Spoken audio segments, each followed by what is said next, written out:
तर लाडकी बहीण योजनेनंतर आता राज्य सरकारनं लाडक्या भावांसाठी सुद्धा योजना आणली आहे। मुख्यमंत्री एकनाथ शिंदेंनी पंढरपूरमध्ये ही घोषणा केली आहे। लाडका भाऊ योजनेअंतर्गत 12वी उत्तीर्ण विद्यार्थ्यांना दरमहा 6,000 रुपये, डिप्लोमा केलेल्या विद्यार्थ्यांना 8,000 रुपये आणि पदवीधर तरुणांना 10,000 रुपये स्टायपेंड देण्याची घोषणा करण्यात आली आहे। आणि या योजनेद्वारे बेरोजगारीवर उपाय शोधून काढला असल्याची प्रतिक्रिया मुख्यमंत्री एकनाथ शिंदेंनी दिली आहे।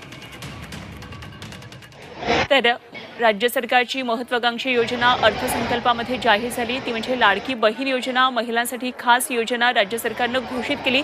त्यावर विरोधकांनी प्रश्न उपस्थित केला, लाडक्या भावांसाठी काय? तेव्हा आता राज्य सरकारनं लाडक्या भावांसाठी सुद्धा लाडका भाऊ योजना तयार केलेली आहे, त्याची घोषणा मुख्यमंत्र्यांनी केली आहे। पाहूया आपण लाडका भाऊ योजना नेमकी काय आहे।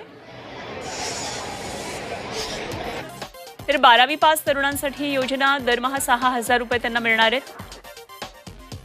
डिप्लोमा केलेल्या विद्यार्थ्यांना मिळणार आहेत 8,000 रुपये आणि पदवीधर तरुणांना 10,000 रुपये स्टायपेंड मिळणार आहे।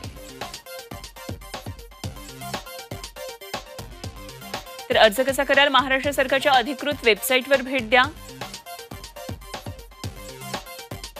नवीन वापरकर्ता नोंदणी पर्यायावर क्लिक करा।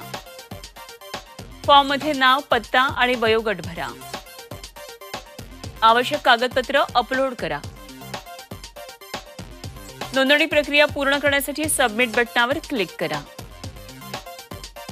कागदपत्र लागणार आहेत: निवास प्रमाणपत्र, शैक्षणिक पात्रता, यामध्ये असेल मार्कशीट, मोबाईल क्रमांक, पासपोर्ट आकाराचा फोटो आणि ईमेल आयडी।